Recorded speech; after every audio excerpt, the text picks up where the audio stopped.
Con vuestra licencia, soberano Señor sacramentado.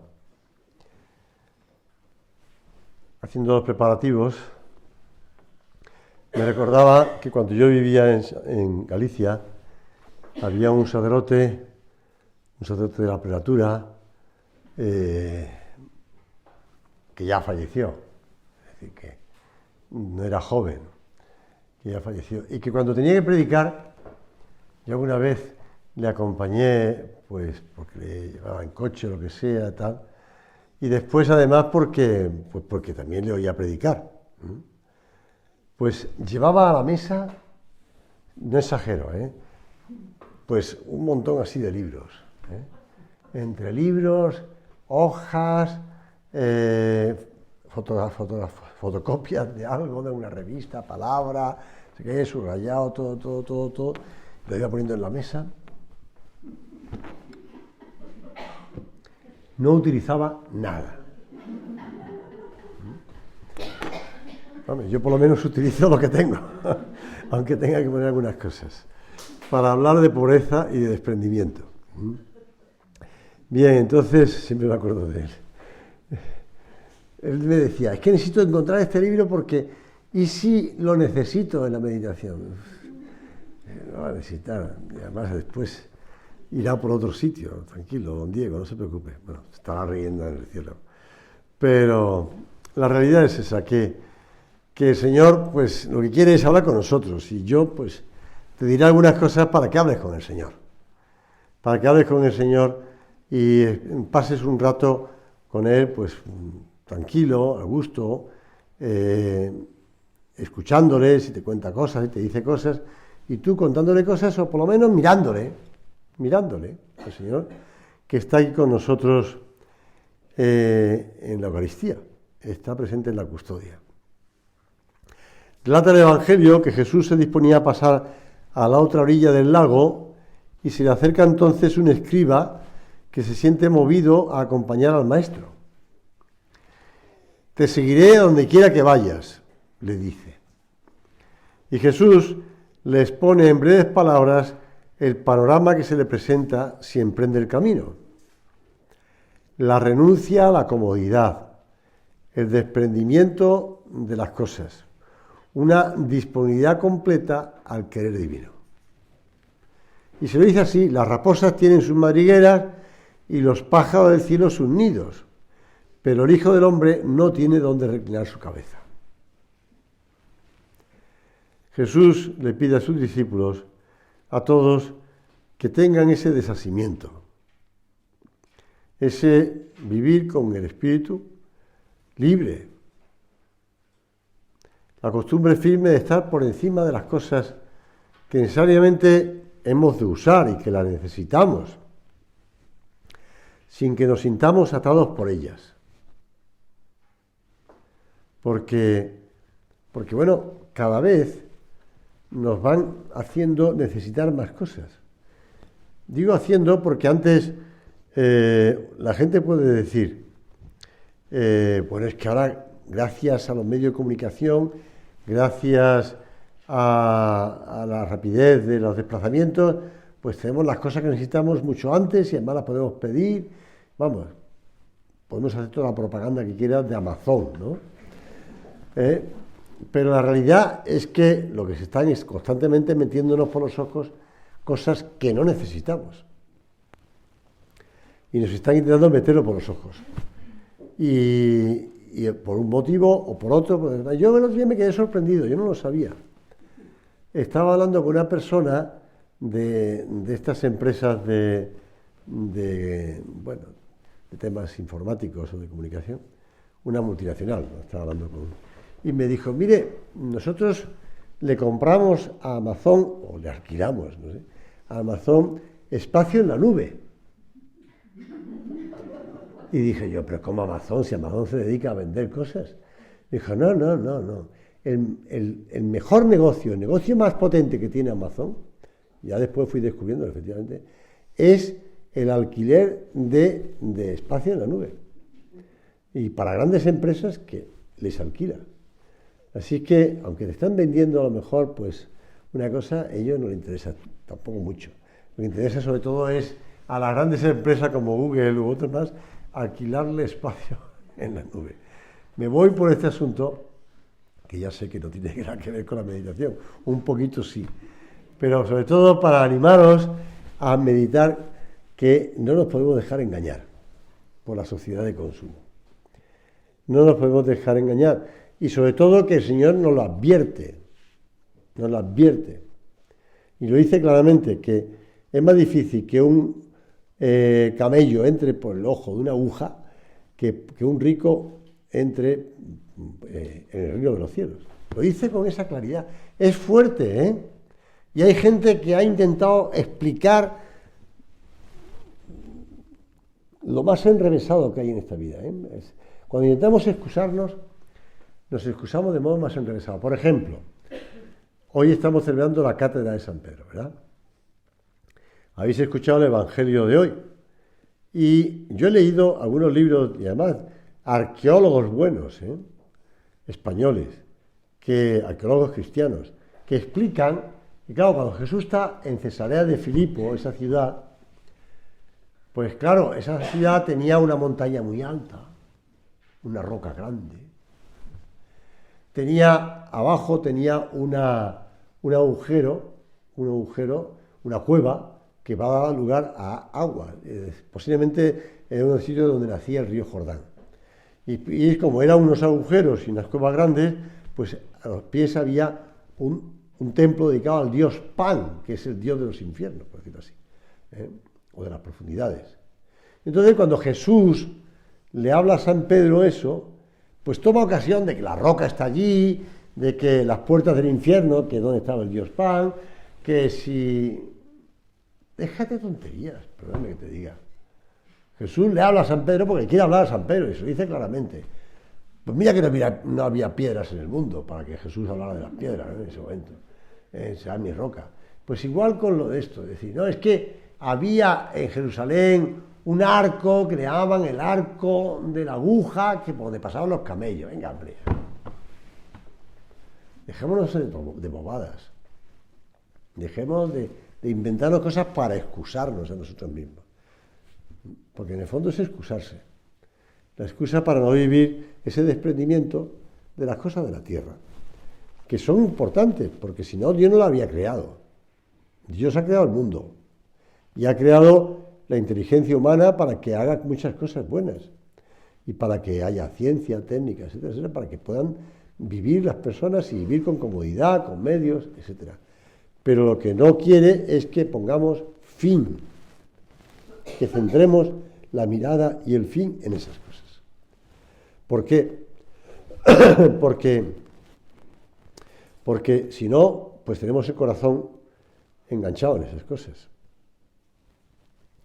Y ya sabemos que no podemos amar a Dios y a las riquezas.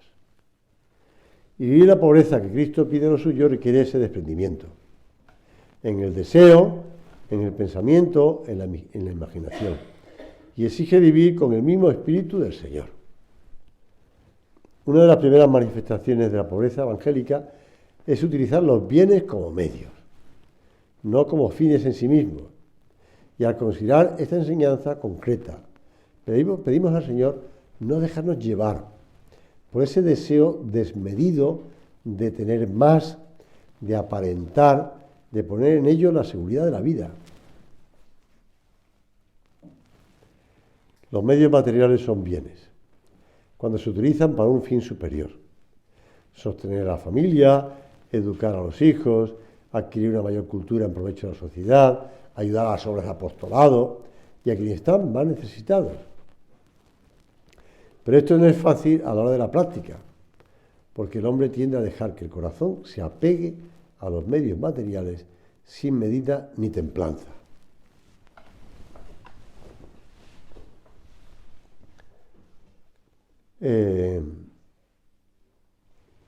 Ya dije que pronto los niños de tercero de primaria van a hacer la primera confesión.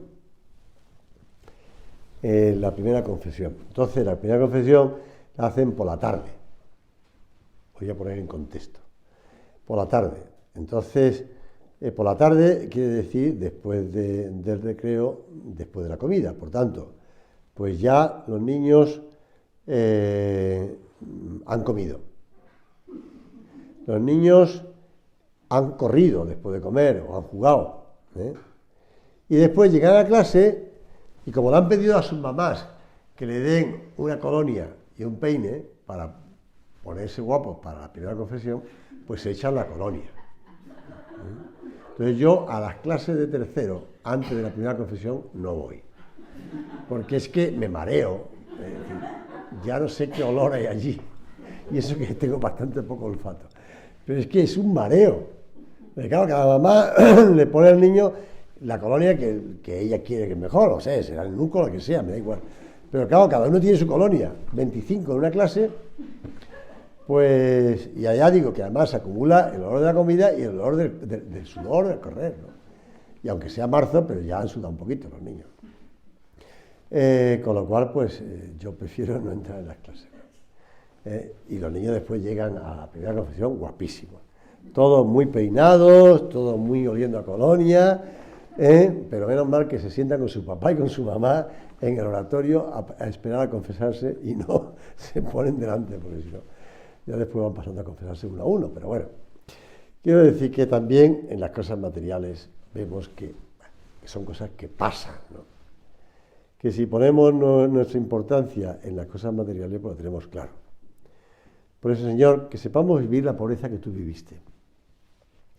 La pobreza que Jesús declaró bienaventurada, dice una instrucción de entonces la Congregación para la Doctrina de la Fe, ahora el Dicasterio, sobre la libertad cristiana, dice: la pobreza que Jesús declaró bienaventurada es aquella hecha a base de desprendimiento, de confianza en Dios, de sobriedad y disposición a compartir con otros. San Pablo que también anduvo por tantos sitios predicando el Evangelio, perdón, y que pasó por tantos sitios, pues pasando todo tipo de penalidades, porque él mismo lo describe. Yo no sé si tú alguna vez has intentado ver los kilómetros que San Pablo recorría, pero se anduvo bastantes kilómetros. Y además eran zonas complicadas. Por ejemplo, cuando salen de Corinto para ir a predicar a esos sitios de Asia Menor, pues tiene que superar unas montañas difíciles. Tan es así que el pobre hombre llega a una de las poblaciones y está enfermo. Y él mismo lo cuenta, que fui para vosotros una carga, porque estuve enfermo. Y pasó esas penalidades de enfermedades, de dificultades, porque tenía que recorrer, pues no creo que fuese en carromato o a caballo, sino que iría pues andando, y se anduvo kilómetros y kilómetros y kilómetros. Bueno, también se anduvo en barco, pero el barco también se hundía, y tuvo que nadar y salvarse del naufragio. Pues pasó penalidades y pasó dificultades, pero eso, ¿qué le permitió? Pues tener el corazón más abierto a la gente, el tener el corazón libre. Por supuesto que agradecía cuando llegaba a Roma y le procuraban que estuviera en una casa, aunque estuviera preso, pero estuviera en una casa, y le servían y le ayudaban a vivir allí su tiempo de prisión y de cárcel. Los primeros cristianos de allí de Roma, pues sí, pero vivía él de lo que le daban, de la pobreza. Y también, si podía, trabajaba, porque era cultivador de pieles. Señor, que sepamos nosotros también poner nuestra mirada en lo esencial, en lo más importante.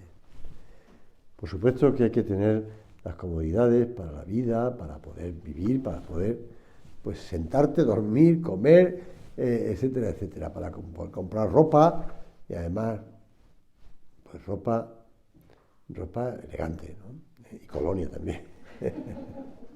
Y colonia. Yo no vuelo, con lo cual podéis utilizar la colonia que queráis, que yo no vuelo. Pero bueno, pues eso es que... pero está muy bien, fenomenal. Y nuestro padre te animaría. ¿Sabéis qué me pasó una vez? Me acabo de acordar, no lo tenía pensado. Estábamos en Torrabella, que es esta casa de retiros que está cerca de L'Aquila, una capital de provincia romana, a unos kilómetros de Roma. Y estábamos allí de convivencia, Cusenuel. Y no sé por qué, pasó don Álvaro Beato, pasó por allí. Es que ya mezclo varios momentos en que, estando yo allí, pasó don Álvaro. Pero no recuerdo por qué pasó. Pero yo recuerdo que era un curso anual, eso seguro, porque estábamos mucha gente, estábamos 30 personas, algo así. Y pasó por allí don Álvaro. Bien, de acuerdo, hasta ahí estábamos bien. Yo recuerdo que estaban los argentinos haciendo una barbacoa de estas, unas carnitas asadas que le encantan a ellos y tal, tal. Y que había, pues, otra gente que estaba, no sé cuánto, entonces. Y entonces, pues, don Álvaro, después de comer, pues vino a tener tertulia con nosotros. Y yo en plan pillo, que me interesaba, pues cogía a los pastores alemanes que había un pastor alemán grande. Hay una más pequeña, pero no grande. Y a mí me interesaba que don Álvaro, que yo sabía que le gustaban mucho los perros, pues que saludara al perro, es decir, que yo estuviera con el perro. Entonces me acerqué a don Álvaro con el perro. Él, en cuanto me vio y vio al perro, pues puso cara de decir, bueno, oye, sabía que había perros allí, igual que había perros en Roma, ¿no? En Caballanca. Entonces yo se lo acerqué. El perro no quería venir porque el perro estaba oliendo la carnita asada y no quería venir. Bueno, yo lo tiraba del perro. El perro a mí me hacía caso, más o menos. Me hacía caso. El perro no hacía nada a nadie, de los que estábamos ahí. Y entonces se acercó a don Álvaro, y entonces don Álvaro dijo, oye, no, hijo mío, no me hará nada, ¿no? Entonces le dije, no, padre, no se preocupe. Y alguien dijo, padre, nos conoce por la colonia.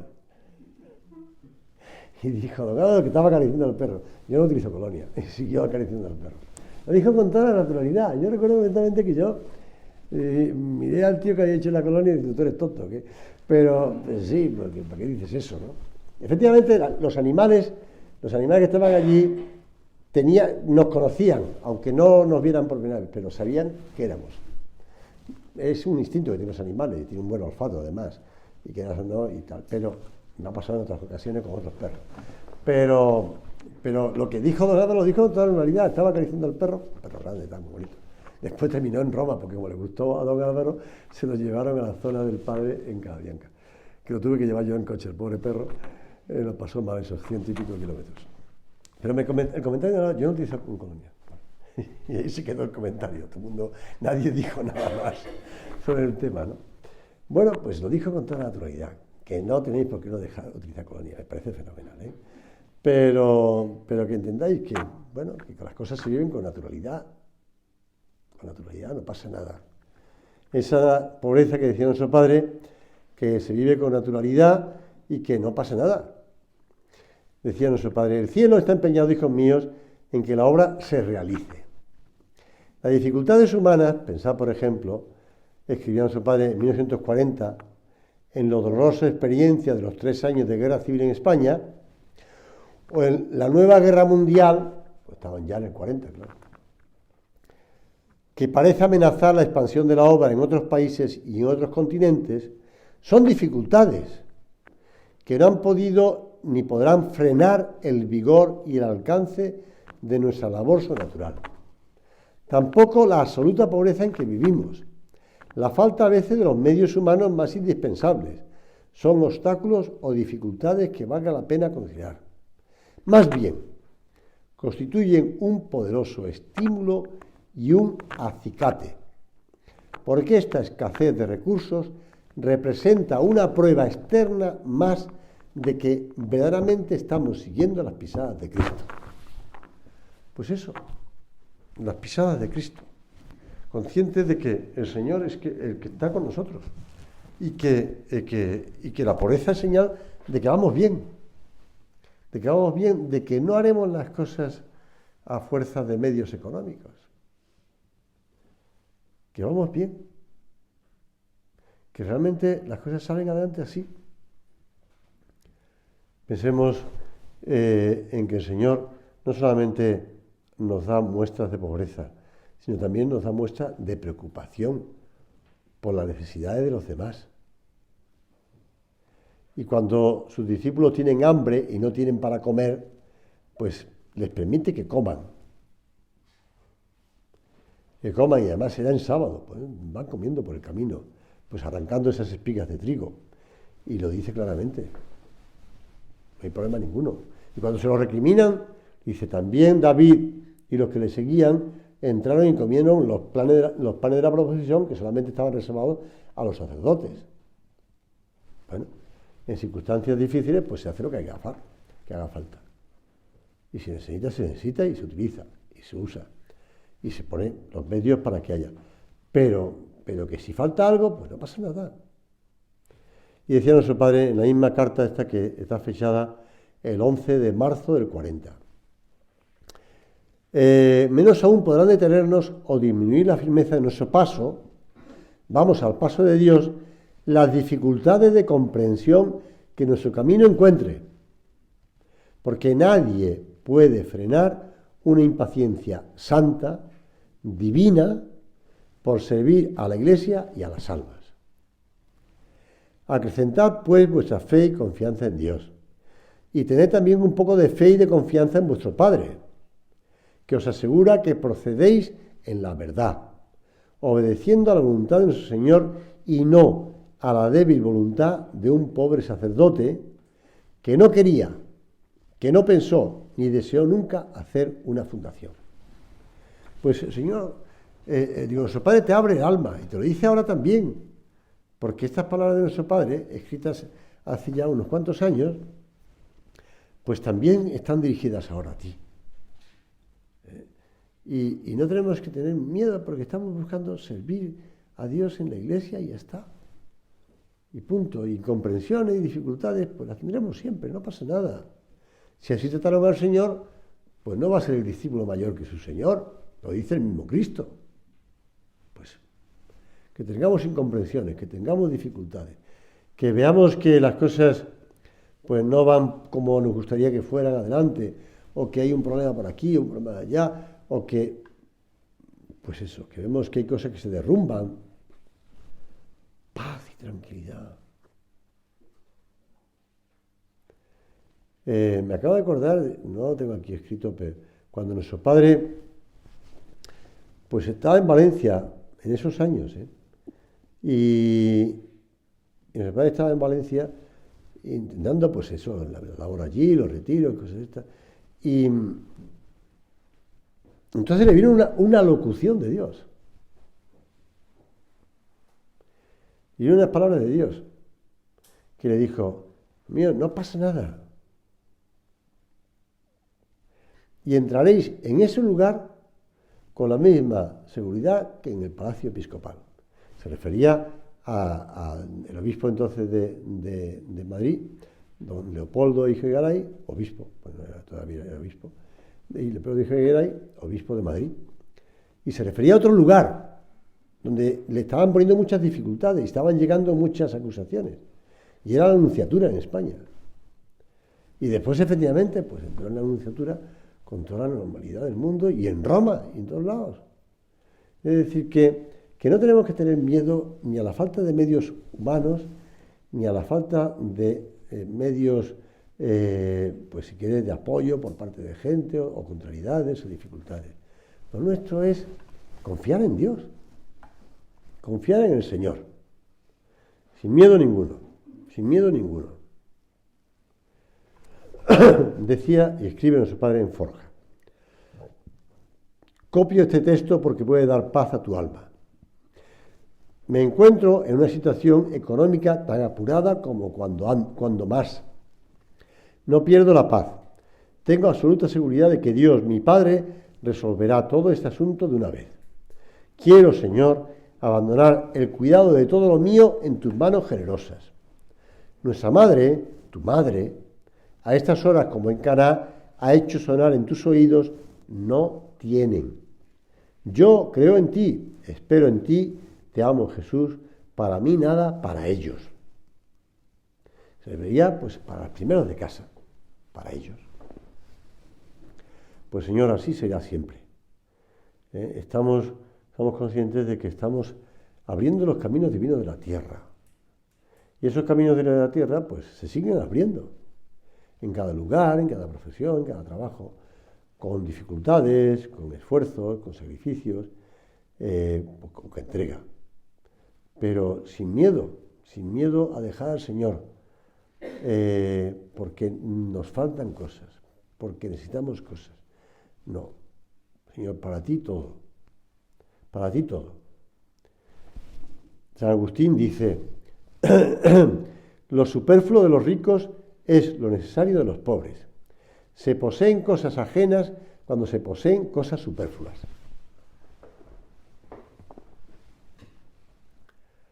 ¿Y sabéis de qué me he acordado? Pues de una cosa que leí ayer que yo ya sabía. Y un comentario que hizo alguien, y además lo escribió, hablando de todo este revuelo que hay en la Iglesia en Alemania, etcétera, etcétera. Decía, pues, y además los sacerdotes no van a abandonar la Iglesia Católica, porque viven gracias a la Iglesia Católica y viven muy bien gracias a la Iglesia Católica. Porque el sueldo de un sacerdote en Alemania es muy, muy, muy alto. Eso no me estoy inventando nada, porque eso ya se sabe. Hace unos años decía, la propia diócesis de Colonia decía, el presupuesto de la diócesis de Colonia es mayor que algunas empresas potentísimas. Pues eso, entonces no querrán abandonar la Iglesia, claro. ¿Por qué? Pues porque se quedan en la calle. Perdón que sea tan bruto, pero es así. Entonces, en cambio, la riqueza lo que lleva es abandonar la Iglesia espiritualmente y a dejar de tener la eficacia espiritual. ¿Por qué? Porque la riqueza empobrece el corazón y empobrece la doctrina y empobrece la vida cristiana. La empobrece. Y lo estamos viendo en tantos países que se han ido perdiendo occidentales por la riqueza. Vamos nosotros a pedirle al Señor saber estar con el corazón puesto en lo importante, en lo esencial. Y acudimos a la Virgen Santa María. Ella nos ayudará a llevar a la práctica de verdad este consejo. No pongas el corazón en nada caduco. Imita a Cristo, que se hizo pobre por nosotros y no tenía dónde reclinar su cabeza.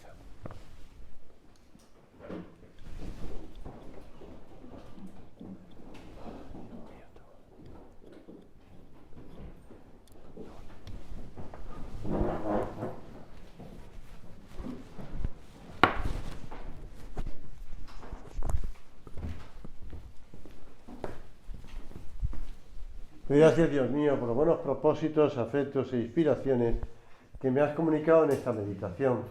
Te pido ayuda para ponerlos por obra. Madre mía Inmaculada, San José, mi Padre y Señor, Ángel de mi guarda, interceded por mí.